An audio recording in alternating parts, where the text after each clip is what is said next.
Keek on the mic, keek on the mic, keek on the mic, keek on the mic. People, this the intro. Talk bad about my team, you must be a clown. This is Keek on the mic, so you know you better bear down. Bear down. Bear down. Hey, what is going on, Chicago Bears fans? We are back and ready for yet another Chicago Bears pregame show. We're moving on to week 3 against the Kansas City Chiefs, and I'm once again joined by Isaiah Frey. How you doing, Isaiah? I'm doing good. How you doing? Doing okay. You know, I really thought things would be different. I'm not trying to panic. I'm not panicking quite yet. You know, it's 2 weeks into the season. The Bears are now 0-2. They lost to the Tampa Bay Buccaneers by a score of 27-17. And Isaiah, your prediction was damn close. You said 24-17 Bucks. Give me your initial reaction to that loss against the Bucks. Once again, it was disappointing. The first drive of the game, it looked promising, right? Yeah. They were force-feeding DJ Moore, and rightfully so. You got a high-profile free agent, and the game before, you only got him 2 targets, so why not go out there and make the game plan around him? But after that first drive, it was very stagnant. It just didn't work out the way that I'm sure they planned, and they got a lot of holes to fill, and it starts at the top more so than it does the players, man. So.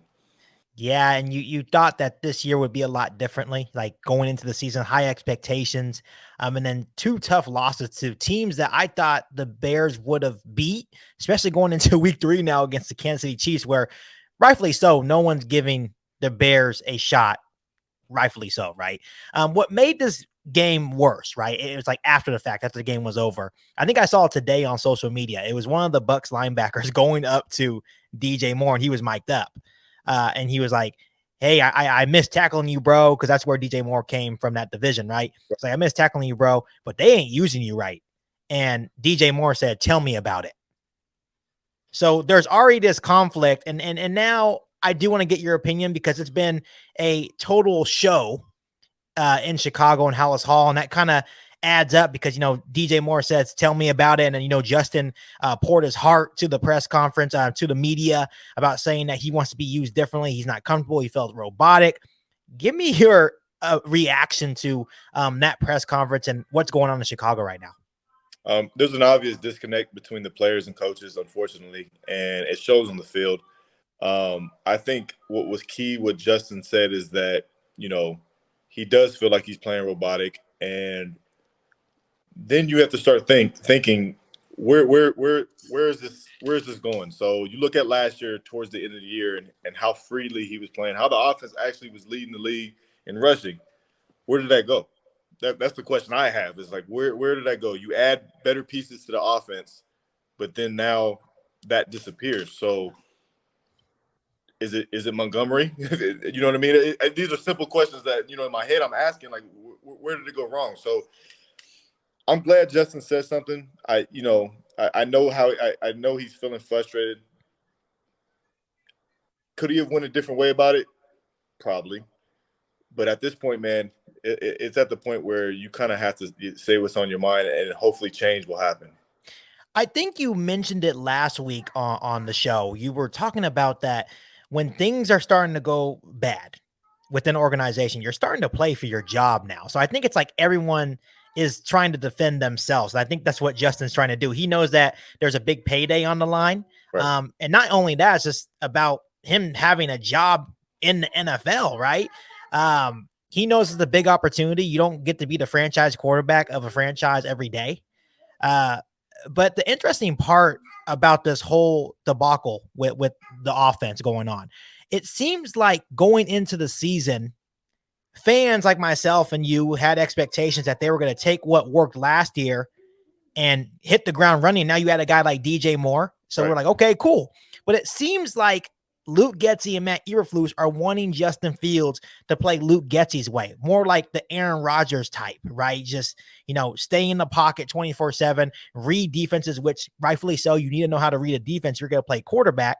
But that is not Justin Fields' game. Justin Fields' game is not sitting in the pocket 24/7. Of course, you have to make throws within the pocket from time to time, which Justin Fields has showcased that. But we all know that Justin Fields' game is design runs, rollouts, play action passes. We haven't seen any of that within the first 2 weeks. So I understand, coming from Justin Fields' point of view, And you could probably understand playing in the NFL. It gets frustrating. This is the 12th straight loss. The Bears haven't won a game since last October. Justin Fields is not used to losing. He comes from a program where he went 20-2. So Yeah. I understand that on Justin's point of view. Oh, most definitely. And to piggyback on what you're saying, I've been a part of dumpster fires before, man. Yeah. It's tough, man. And like you said, you hit it right on the head. Everybody in that building is playing for the job because, you know, as much as we want to, as an outsider look in, is like, oh, they're the Chicago Bears. At the end of the day, man, everybody in there is their own incorporation. They're their own business. So when you think of it that way, fight or flight comes in at these times right here, and you're going to think about yourself more than you're going to think about the team. So Yeah. that's when you start to get the people dividing, and you're seeing individuals doing their own thing and making sure that at the end of the day they're going to be good. But it's not good right now, and it's unfortunately I don't want to be a negative Nancy, but it's only going to get worse. Yeah, and that's the thing is that me, Isaiah. I'm very optimistic about the Chicago Bears. I'm the one that usually spreads the positivity, and Right. I'm still doing that. I'm still just a fan. I'm still going to spread the positivity, but things are not looking good. This is not the right look going into a very tough game. At this point, a must-win game against the Kansas City Chiefs. But I guess my question for you, and I think this is like two questions for you actually. The first question is, are you concerned at all about Justin Fields? I am, and this is the first time I can admit it. Right, last year, in my eyes, he had a free pass all year because it's the second year, new coaching staff. I get it; it's going to be an adjustment.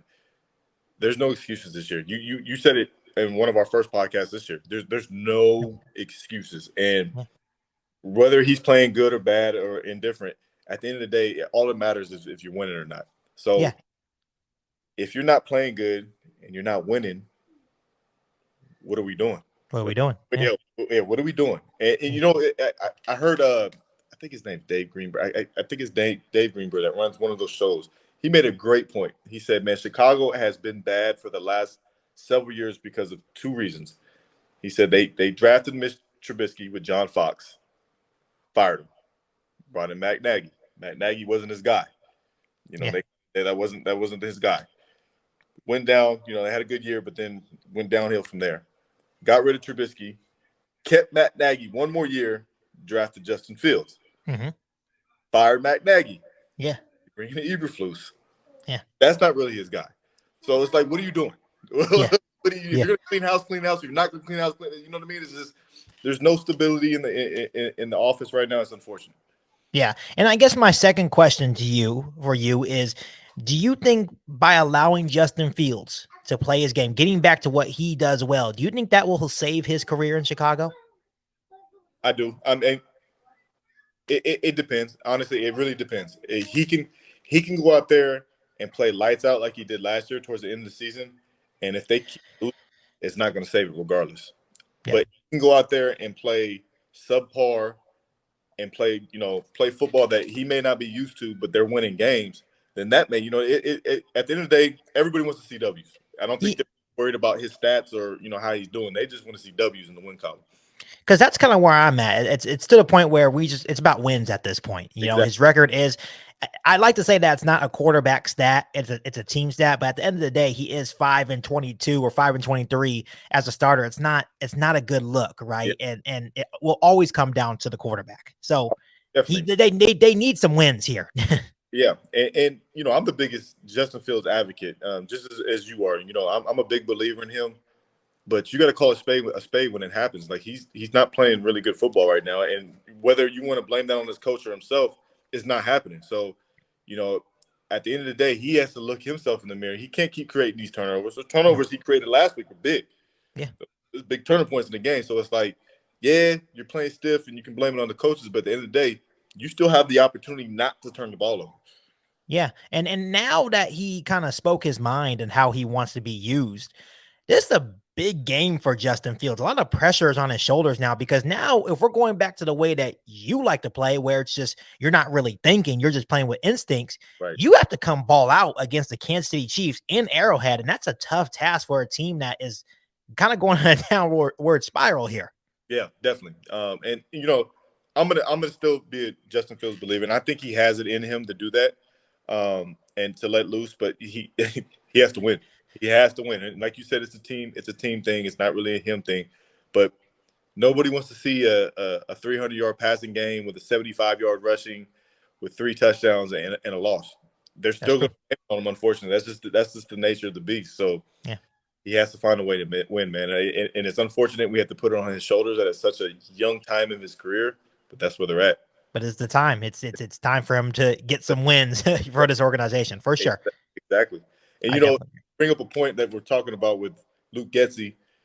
Did you see the interview with Levante David about what he was saying about that screen that they knew what was coming? Yeah, coming, man. Yeah. That's why this conversation is kind of interesting because, Justin Fields admitted that he needs to play better. He does. He hasn't looked good the first 2 weeks. Right. But Luke Getsy hasn't been doing any favors to Justin Fields in this offense. Not at all. The fact that you called 3 straight screens on the same side, same formation to the same player, of course a guy like Levante David and Shaquille Barrett are going to read it. They're veterans. Unbelievable.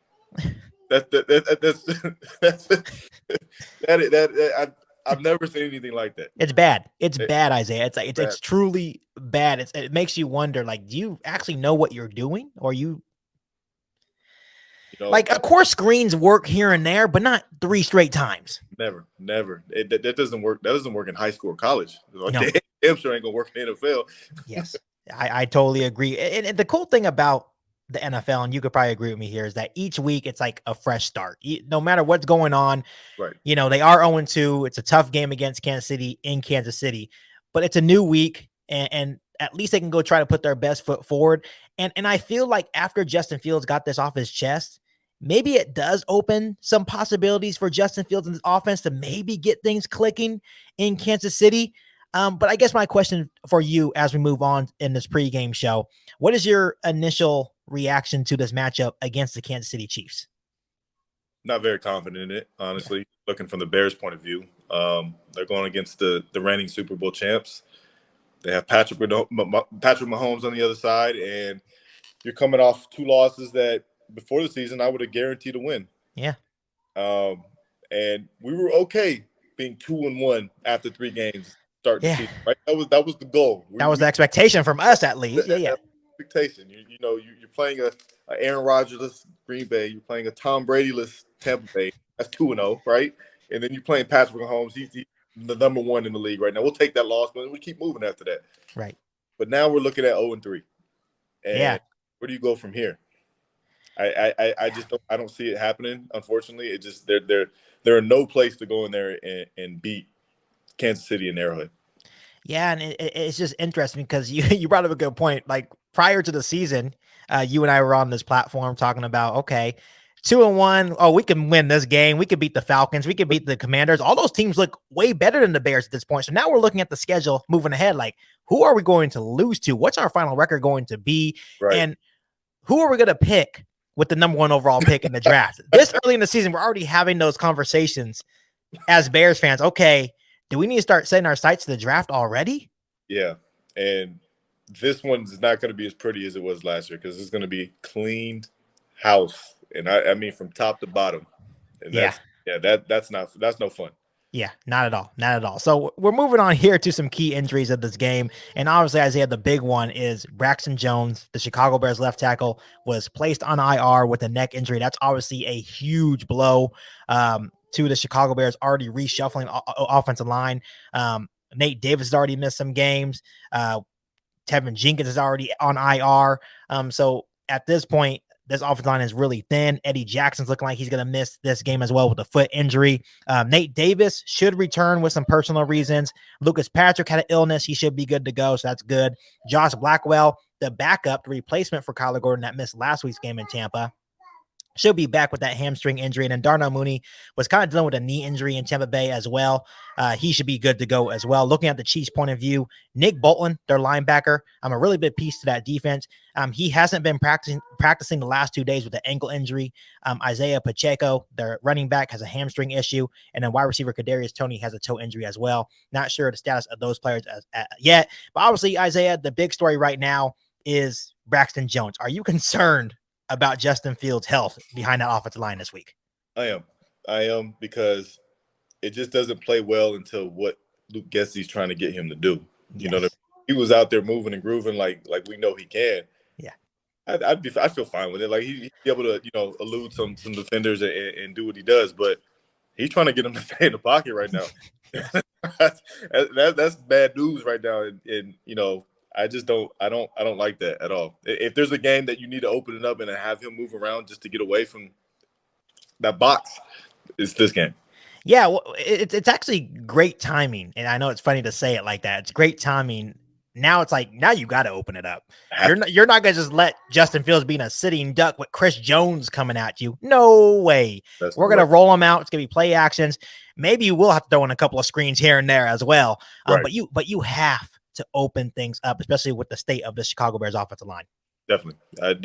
I would love, like you said, I'd love to see more play actions. I'd love to see more zone read. I don't know why they got away from it, man. That was the bread and butter last year. And I haven't seen it often, or I don't even know if I've seen it this year yet. Yeah. But it needs to be done. It needs to happen. Open it up.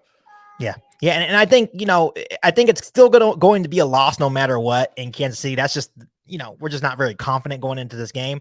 But I think it's still a possibility if you open things up. At least we can enjoy watching Justin Fields hopefully have a kind of like a get right game or more of like a confidence booster game as well. Right. But the only way you can see that is if you open things up and play to his strengths. And that's your job as an offensive coordinator, to play to your player's strength. That's what I appreciate about Matt LaFleur in Green Bay, is that he's playing to Jordan Love's strengths. And that's why Jordan Love has started the season so well, because he's putting his players in situations to succeed right now. I agree with you 100%. That's the sign of a great coach, is being able to adapt to what you have out there on the field, right? I understand you want to implement your thought process and what you think is right on the field, but sometimes it just doesn't work that way with the players that you have, and you have to adapt around them, right? So, Justin Fields is a guy that you need to be able to get involved early and often with his legs, because that's how he's going in the game. Like, I would if I was a coach, obviously I'm not an offensive coordinator, but I know what Justin Fields needs to get going in the game, and one of them is running zone read, him pulling the ball and getting about 10, 15 yards. He knows right then when he does that, he's in the game. He's locked in. It's just about rhythm. It's just about getting him in a rhythm, even if it is with his legs, right? It's just getting him in the flow of the game. The flow of the game, like you are part of the game right now. That's the best way to do it. So, that's, if I were Luke Getsey, that's exactly what I would do in this game. Yeah, for sure. Speaking of, Luke Getsey and trying to get Justin Fields more involved, what are some X factors for this game? Like, who are the X factors for the Chiefs and the Bears? Obviously the X factor for Chicago is Justin Fields. It has to be. Normally I wouldn't say him, but he has to be. It's pretty obvious. I would say for the Chiefs, it's really their defensive line. They're going to wreak havoc, unfortunately, to Chicago, and Chicago's offensive line has to figure it out. So, not much for my end with the X factors. Just the units. Play a lot better. The poor salt in the wound, Isaiah. Speaking of the Chicago Bears offensive line, it's actually really funny to me. Sam Mustipher had one of his best games in his career with the Baltimore Ravens last week. the poor salt in the wound. Harbaugh was like, "Yeah, a lot of credit to Sam Mustipher." I was like, "Wait, what? You're talking about the Sam Mustipher, the poor salt in the wound? That's just terrible." I don't know. They remind me, the Chicago Bears ex-players reminds me of the Sacramento Kings ex-players. We deal with that here in basketball. Like they go out and they start hitting shots and doing everything that they didn't do for us. That's just how it works, man. Yeah. It's just crazy. But I sound like such a homer, but for me, it is Justin Fields as well. I think after you pour your heart out like that, there's no way you can come and just lay an egg. There's no way. And if you do, at that point, you may not be the guy. Because, you have to come in and have a big game, like a big game. And, the thing is, Justin Fields can come in and have a big game. It's still probably not going to be enough. I kind of look at last season, that game against the Miami Dolphins, where, he had a historic rushing performance. I kind of can see maybe him doing that in this game. And that would be totally fine to me. But at this point, like you said, at this point, stats are just stats. People are always saying 300-yard passing performance. I don't care about him throwing 300 yards. I care about wins and losses at this point. Right. So I know I sound like such a homer, but for me, the X factor for the Bears is Justin Fields. And for the Chiefs, it has to be Chris Jones. He finally had like a full week of practice. He's ready to go. Yeah. And he is about to absolutely destroy Lucas Patrick all day long. Yes, definitely. It's going to be a long day for the Bears offensive line. But, if you're Luke Getsy, find a way to get him moving and not being a sitting duck, like you said. And then even to top the conversation off, I'm curious to see how Chicago does without their defensive coordinator. Right. Who resigned for God knows what. Personal reasons, once again. But, that may be a bad thing. That may be a blessing. It remains to be seen. Maybe Eberflus calls the plays now, or maybe he's been calling the plays the whole time. I don't know. Yeah. But it's definitely going to be different now that, that he's not there. Yeah, granted, I think Eberflus did call the plays against Tampa Bay. Okay. And I feel like they looked better. And in terms of yardage, they're still giving up a whole bunch of yardage, but they were bending but not breaking. Right. Only giving up 27 points, and they actually only gave up 20 because Just Fields threw that pick 6. Right. So it was actually a pretty decent day. They looked a lot better in week 2 compared to week 1 against the Green Bay Packers. So I think having Eberflus call plays will be better moving forward for this defense. But I don't think it's going to matter going against Patrick Mahomes, because even Patrick Mahomes with no weapons is still the greatest player in the world. Yeah, he'll make anybody look fantastic out there. I bet you and I can go out there. And the thing is, I can't catch, so he'll make me look great. So, but that's what great players do, Isaiah. Is like that's why Tom Brady is the greatest of all time to me, because he made nobodies into Hall of Famers. So right. No, I agree. So Isaiah, moving on to some key matchups here. We were kind of already talking about some key matches, but do you have any more for me? The biggest one to me is actually just the Bears offensive line versus the Chiefs. Yeah, like you said, Chris Jones coming back is big for them. Losing Braxton Jones is big for Chicago. So that's going to be the key to the game. And if the Bears have any type of chance of being close in this game, they're going to have to play their best game they've played up to this point this year. Right. For me, Isaiah, it has to be Travis Kelce versus this Bears secondary. I'm really disappointed in this Bears secondary. I thought it was going to be a strength. I understand that the secondary can only do as much as your defensive line does, and our defensive line hasn't been great. But now we're looking like we're going to be without Eddie Jackson. Jaquan Brisker has kind of disappointed me. Hasn't looked great. Tyreek Stevenson, he's a rookie. They're picking on him all day, and I expect Patrick Mahomes to pick on him in this game as well. But Travis Kelce said his knee is 100%. So that scares me. Everyone knows that Patrick Mahomes, that's his go-to weapon, and Travis Kelce. Travis Kelce is about to absolutely murder this secondary, Isaiah, and it makes me really it makes me really nervous. And this is a lot coming from me, because I'm usually very optimistic about the Bears' chances. This is the game, even when the schedule came out, that this was a loss for me, no matter what. Right. It's just the Chiefs, right? They're just a well-oiled machine. They've been here before. But yeah, Travis Kelce against the Bears secondary. I'm not sure if you want to add your thoughts on that, but I'm scared. Yeah, it's not going to look good. Like you said, Brisker has been, subpar this year, and then losing Eddie Jackson is not a help.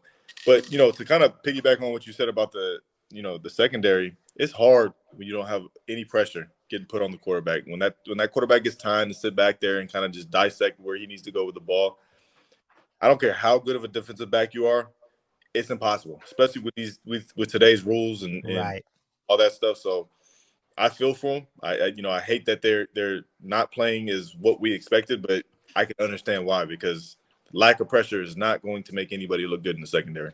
And the crazy thing is that the defensive line was creating pressure on Baker Mayfield last week, but they weren't getting home. Baker Mayfield did an excellent job of escaping, I think, like 4 sacks. I think Nick Ngakwe missed 2 of them. And that makes it worse. It makes it worse because Patrick Mahomes is also a slippery guy. Big guy, can get away, can make things happen, keep plays alive. And that's the thing. When Patrick Mahomes gets outside the pocket, much like Justin Fields, that's when you start getting nervous. It's like, okay, he's going to make a big play here. Yep. That's the hardest time as a DB to be covering is when the quarterback gets outside the pocket, because you don't know what you should do, where's everyone's going, and where he's looking to throw the ball. So it's tough. And Bears fans, just to let you guys know again, Isaiah knows what he's talking about, because he played the position. So if your defensive line doesn't get the job done, you're basically screwed. Yes, 100%. So, Isaiah, I know you said there's absolutely no chance at all for the Bears to win this game, but for some reason, they're going to pull off the biggest upset of week 3 of these slated games. What are some 3 keys to a Chicago Bears win over the Chiefs? My first key for the Chicago Bears to win is they're going to have to score 30-plus points. That's the only you might as well just stop there. That is the only way they're going to win. They got to score touchdowns, man. They got to keep up with Patrick Mahomes because he's going to put points on the board. Number 2 is get pressure on Patrick Mahomes, make him uncomfortable. Got to bring some blitzes, man. It's a game that you're expected to lose. Take some chances. Bring a 5-6 man pressure. Make those DBs that we think that are actually capable of covering earn their money, and put them on islands and have those other guys put pressure on Patrick Mahomes. I think that's the best way to do it. Take some chances. And then 3, controlling the line of scrimmage, giving Justin Fields time to at least go out and make some plays, whether that be with his arm or his legs. You know, I think the first one, I just want to talk about 2 of your keys to a Bears win. You know, saying that we have to keep up with Patrick Mahomes, which is it's obvious. You have to score with the Kansas City Chiefs. You can't, settle for field goals. You have to score touchdowns. Right. The good news is that when the Bears have gotten into the red zone, they have actually been effective in the red zone, right? That's where, when they get there, because that was different from last year. Last year, when they got to the red zone, they would struggle in the red zone. That hasn't been the case this year. Right. But with the Chiefs, the first 2 weeks, and I think this is the interesting part about the Chiefs, they always start out slow. I don't know what it is about the Chiefs. They don't figure things out until like the midway point of the season. They're only averaging 17.8 points per game. I think it's like the same average the Bears offense has through the first 2 weeks. Right. But they haven't faced our defense yet. We're gonna make them we're gonna make them look good. I think Patrick Mahomes drops 30+ points on this Bears defense this week. Your other key was get pressure on Patrick Mahomes. You have to be creative the way you do that, because you can't just send obviously all-out blitz on Patrick Mahomes, right? You have to be creative how you're doing it, and try your best to confuse him, which you can't really confuse Patrick Mahomes, but you can rattle him a little bit, and try your best to mix these different pressures and different coverages as well. For me, I think the thing that's been frustrating about the Chicago Bears defense is that Matt Eberflus runs this HITS principle. What does the T stand for in the HITS principles? Turnovers, right? We haven't, created any turnovers. Jaquan Brisker dropped an interception last week on Baker Mayfield. Also, Jalen Johnson had a beautiful peanut punch forced fumble. We didn't recover it. And see, to me, that's where bad teams are, good teams are separated from the bad teams, because good teams make those plays. Bad teams don't make those plays, right? Yeah. So, for me, I think you're right on all those keys to victory. But I think that's one of the reasons why the Bears aren't winning, because they're not controlling the line of scrimmage. We're not winning in the trenches. We're not getting pressure on opposing offenses, right? We're not doing the things we need to do, the simple things to do to win these games. No, I agree. And, you're bringing up some great points, because, to comment on that turnover aspect of the HITS principle, that is the main staple of the defense that they're running, because it's a Tampa 2 tree that he's running. And there's 2 principles that make that defense go. I bet that is defense I played in my whole career. I know it like the back of my hand. There's 2 things that you need. You need a front 4 to create pressure. Yep. And you need guys that know how to go out there and create turnovers. Yeah. That's why Chicago used to be good with when Lovie Smith was coaching there, because you had Julius Peppers, right, Henry Melton, right, line, and then you had Charles Tillman and Tim Jennings out there punching the ball out and picking the ball up. That's why those are the principles of the defense. So if you're not getting any of those, you're a very below average defense.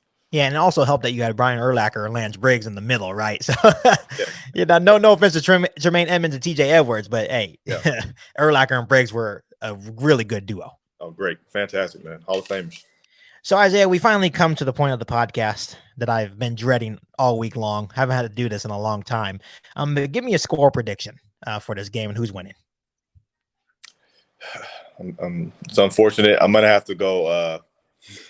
35-17, Kansas City. Man, yeah, that's tough. I really appreciate you, because you're just being realistic. You Yeah. have to. Last week you picked against the Bears. You were right. Yeah. And I think each week you always say that you want them to prove you wrong. I want to be wrong. I want to come back here and be like, man, I told you I was wrong. I want to be wrong. I really do want to be wrong. For the first time since I think the Minnesota game last season. And that was a long time, and I felt bad even doing that because I'm definitely a homer. I'm a fan. So usually I always go with my team. And of course, I'm still rooting them on. I want to see them win. Prove me wrong, Justin Fields. Prove me wrong, Chicago Bears. Right. I have the Chiefs winning by a score of 30-20. I think we've been pretty consistent about scoring around that 20-point mark, right? But I just don't see a way that our defense is going to stop Patrick Mahomes. We can't get off the field on third downs. Like, even if it's 3rd and 13, they're giving up first downs. We just can't get off the field. We're not creating pressure. We're not creating turnovers. I think the offense is going to have a better game today, this weekend. I really do. I'm just concerned about our defense going against Patrick Mahomes and Travis Kelce. Yeah, most definitely. That is going to be demoralizing going against them because he's going to convert third downs that everybody off the field thinks that we can get off with, and it just, when you're playing one of the greatest players that's played the game, that I'm giving him that honor, it's tough, man. So, the only way, like I said before, the only way the Bears even have a remote chance of winning is if they would have to win a game that's like 38-35 or something like that. That's the only way they would be able to win. Or for example, if they do conform back to Justin Fields' ways and we're running the football really well and keeping Patrick Mahomes off the field, like, let's say Justin Fields is running crazy, Roschon Johnson, Khalil Herbert, we're keeping Patrick Mahomes off the field and scoring touchdowns. That's also another very effective way of being the Kansas City Chiefs as well. It's tough to do, but it's not out of the ordinary that you can't get it done, right? Right, definitely. Yeah, control the clock, and keep him off the field as much as possible. Yeah, that's a great formula for success against him. Yeah, but as always, Isaiah, it's just another new week of optimism from these Bears fans. Bears fans are going crazy right now, figuring out ways how we can beat Patrick Mahomes. But there's not a lot of ways to beat this really good Kansas City football team. Even when they're not at their best, they're still better than the Bears right now. So it should be interesting. But once again, thank you so much for joining me for another pregame show. Hopefully the Bears can get it done. Hopefully they can prove us wrong. But as always to you, Isaiah, thank you so much for coming on to Keek on the Mic. And as always, bear down to you. Bear down. You've been listening to Keek on the Mic, a podcast all about the Chicago Bears. Don't forget to subscribe to the channel and hit the bell notification to catch all Bears content right here on the podcast. Thanks, guys, and bear down.